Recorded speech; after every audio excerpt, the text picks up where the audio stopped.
بسم الله الرحمن الرحیم اللهم صل علی سیدنا مولانا محمد عدد ما فی علم اللہ صلاۃ دائمۃ بدوام ملک اللہ۔ قرآن میریکلز دیکھنے اور سننے والوں کو السلام علیکم۔ مجھے امید ہے آپ سب جہاں بھی ہوں گے خیریت سے ہوں گے، اور دعا بھی یہی ہے کہ اللہ تعالیٰ آپ جہاں بھی رہیں خوش و خرم رہیں، اور جو مشکلات فیس کر رہے ہیں اللہ تعالیٰ اپنی رحمت سے ان سب کو ختم کر دے، آمین۔ جیسا کہ قرآن صورتوں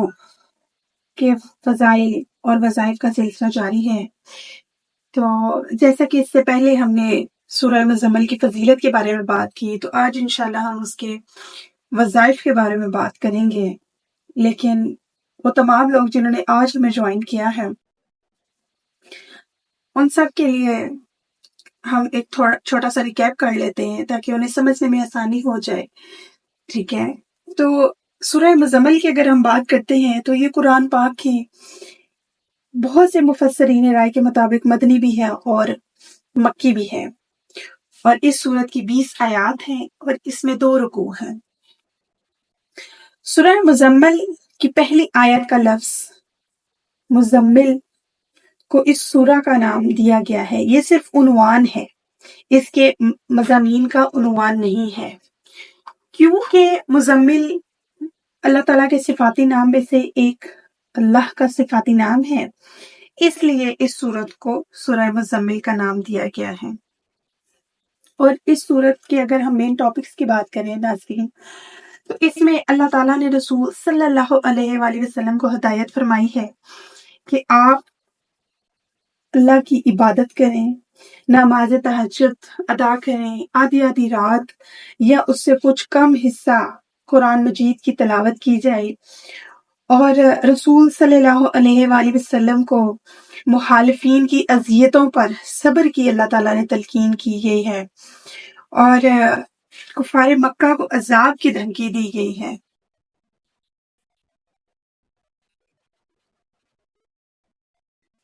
اس صورت میں قتال فی سبیل اللہ کا ذکر ہے، اور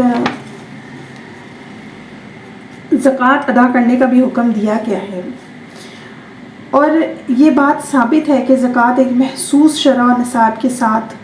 مدینہ میں فرض ہوئی ہے۔ رسول صلی اللہ علیہ وآلہ وسلم نے فرمایا، جو شخص سورہ مزمل کی تلاوت روزانہ پابندی کے ساتھ کرے تو اسے خداوند عالم دنیا اور آخرت دونوں کی جگہ کی تنگی اور پریشانی کو دفع فرما دے گا۔ محترم ناظرین، یہ کچھ اس کے مین ٹاپکس تھے، اور اگر ہم اس کے وظائف کے بارے میں بات کریں تو وہ تمام لوگ جو رزق کی تنگی کا سامنا کر رہے ہیں یا رزق کی تنگی میں مبتلا ہیں، تو محترم ناظرین انہوں نے کرنا کچھ اس طرح سے ہے کہ آپ نے بعد نماز عشاء نماز ادا کرنی ہے، اور اس کے بعد بوضو بیٹھ کے 11 مرتبہ کوئی بھی درود شریف پڑھیں، درود ابراہیمی پڑھیں 11 بار اول و آخر، اور 11 بار سورہ مزمل آپ نے پڑھنی ہے، اور آپ اسے 1-2 ہفتے کنٹینیو رکھ کے دیکھیں، آپ دیکھیں کہ انشاءاللہ آپ کے اللہ تعالیٰ کیسے رزق میں برکت کرتا ہے اور آپ کی معیشت کتنی اچھی ہو جاتی ہے۔ اس کے علاوہ محترم ناظرین، اگر ہم اس کے وظائف کے بارے میں بات کریں تو اس کا سب سے بڑا فائدہ یہ ہے کہ جو شخص سورہ مزمل کی تلاوت کرتا ہے وہ رسول مقبول صلی اللہ علیہ وآلہ وسلم کی زیارت کرے گا انشاءاللہ۔ پھر وہ تمام لوگ جن کے گھروں میں ہر ٹائم ناچاکی رہتی ہے، بہن کے ساتھ نہیں بنتی، بھائی کی بھائی کے ساتھ نہیں بنتی، یا ساس اور بہو کی آپس میں نہیں بنتی، میاں بیوی کی آپس میں ناچاکی رہتی ہے، تو ان تمام لوگوں کے لیے یہ وظیفہ بہت ہی مجرب اور آزمودہ ہے۔ انہوں نے کرنا یہ ہے کہ اس سورت کو 21 بار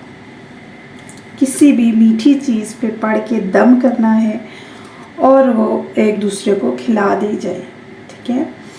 کوئی بھی، جیسے گھر میں ماں ہے تو وہ اپنے بچوں کو کھلا دے، اگر بیوی ہے تو وہ اپنے خاوند کو کھلا دے میٹھی چیز پہ دم کر کے، ٹھیک ہے. اگر بہنوں کا مسئلہ ہے، کسی کا بھی مسئلہ ہے، تو اس گھر میں میٹھی چیز پہ بنا کے اس پہ دم کریں اور انہیں کھلا دیں، تو انشاءاللہ ان کے گھر میں جو بھی نجاکیوں کا مسئلہ ہے اللہ غفور الرحیم اسے ختم فرما دے گا. پھر محترم ناظرین، ایک بہت ہی زبردست قسم کا وظیفہ ہے. اکثر ہم دیکھتے ہیں کہ ہمارے ہوتے ہوتے کام رک جاتے ہیں، رشتہ ہوتے ہوتے ٹوٹ جاتا ہے، یا کاروبار کا کوئی سربند بن رہا ہوتا ہے تو ختم ہو جاتا ہے. مطلب آپ سمجھ لیں کہ آپ کے کاموں میں رکاوٹ آتی ہے. تو آپ نے کرنا یہ ہے کہ آپ نے بعد نماز عشاء 10 بار درود غوثیہ پڑھنا ہے، اس کے بعد 1 دفعہ آیت الکرسی پڑھنی ہے، اور استغفر اللہ الذی لا الہ الا هو الحی القیوم واتوب الیہ یہ آپ نے 100 مرتبہ پڑھنا ہے. اس کے بعد آپ نے سورہ مزمل کو تعوذ اور تسمیہ کے ساتھ 3 مرتبہ پڑھنا ہے، اور اس کے بعد درود شریف پڑھنا ہے، اور یہ آپ نے وظیفہ کرنا ہے. تو انشاءاللہ آپ دیکھیں گے. اچھا، اس کی مدت نہیں ہے، مطلب جب تک آپ کے پرابلم سالو نہیں ہوتے آپ اس کو کنٹینیو رکھ سکتے ہیں، ٹھیک ہے. تو آپ دیکھیں گے کہ انشاءاللہ اس صورت کے پڑھنے سے اللہ تعالیٰ کیسے آپ کے رکے ہوئے کام منٹوں سیکنڈوں میں سب حل کر دے گا انشاءاللہ اللہ کے حکم سے. لیکن کوئی بھی وظیفہ آپ کریں تو آپ کا ایمان اور اللہ تعالیٰ پر یقین بہت پکا ہونا چاہیے، ٹھیک ہے. تو محترم ناظرین، یہ کچھ وظائف تھے ہمارے سورہ مزمل کو لے کے آج کے اس ویڈیو میں. ویڈیو اچھی لگے تو اسے لائک سبسکرائب ضرور کر دیجیے گا. اپنی رائے کا اظہار ہم سے ضرور کیجیے، کیونکہ آپ کی کمنٹ ہی ہمیں موٹیویٹ کرتے ہیں، ہماری ویڈیوز کو اچھا بنانے میں ہیلپ کرتے ہیں.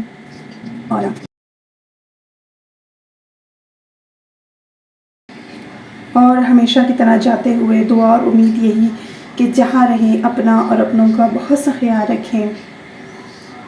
اللہ نگہبان.